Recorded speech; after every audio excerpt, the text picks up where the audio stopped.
బయటకు వెళ్లే సమయంలో తప్ప దువ్వెన ఎప్పుడూ గుర్తుకురాదు. దానిని శుభ్రం చేసే విషయంలో చాలామంది జాగ్రత్తలు తీసుకోరు. ఫలితంగా తెగిపోయిన జుట్టు, పేరుకుపోయిన దుమ్ము ధూళి అన్నీ కలిపి దువ్వెన చాలా మురికిగా కనిపిస్తుంది. దానిని అలాగే ఉపయోగించడం వల్ల జుట్టుకు కొత్త సమస్యలు ఎదురయ్యే ప్రభావం ఉంది. మరి అలాంటి వాటిని శుభ్రం చేయడం అంటే అంత సులభమైన పని కాదు. దువ్వెనను శుభ్రం చేసే కొన్ని చిట్కాలను తెలుసుకుందాం. దువ్వెనలో చిక్కుకుపోయిన జుట్టు పెన్ను లేదా పెన్సిల్తో వదులు చేయాలి.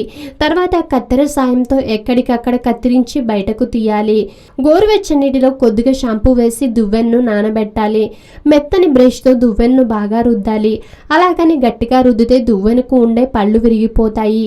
అలా బాగా రుద్దిన తర్వాత మళ్ళీ గోరువెచ్చని నీటితో బాగా కడిగి పొడి టవల్తో తుడిచి ఆరబెట్టాలి. జుట్టుకు జెల్ క్రిములు రాసుకున్నప్పుడు దువ్వెనను అంటుకుంటాయి. అవి ధూళిని త్వరగా ఆకర్షిస్తాయి. అందువలన దువ్వెన పాడవుతుంది. దాని ప్రభావం జుట్టుపై పడుతుంది. అలాంటి సమయాల్లో వాడిన వెంటనే దువ్వెనను కడిగి ఆరబెట్టాలి.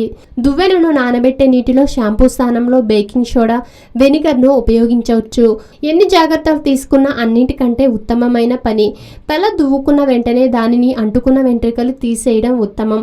దువ్వెనను వారానికి ఒకసారైనా శుభ్రం చేసుకుంటే మంచిది. 2 రోజులకు ఒకసారి తలస్నానం చేస్తే అసలు ఇంత సమస్య ఉండదు.